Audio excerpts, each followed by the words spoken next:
How to create a Shein account or sign up for Shein. Hey everyone, welcome back to another tutorial video. In today's video, I'll show you how you can create a new Shein account or sign up for Shein. So to do that, first of all, download the application from either your App Store or your Play Store, and once you've done that, simply open the Shein app. Now once you've done that, simply cross this and then tap on the Me option on the bottom right corner of your screen. Now once you've done that, tap on the option sign in/register over here, and then once you're on this page, it'll basically provide you 4 different options on how you can create a Shein account.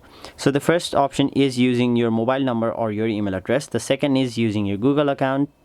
The third is using your Facebook account, and the final option is using your Apple account.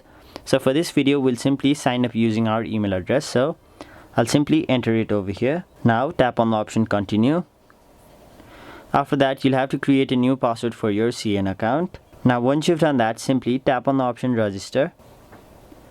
And now you'll have to enter your phone number. So if you want, you can enter your phone number now, but if you don't, simply tap on the option skip and then tap on the option go shopping, and there you have it. So that is basically how you create a new Shein account.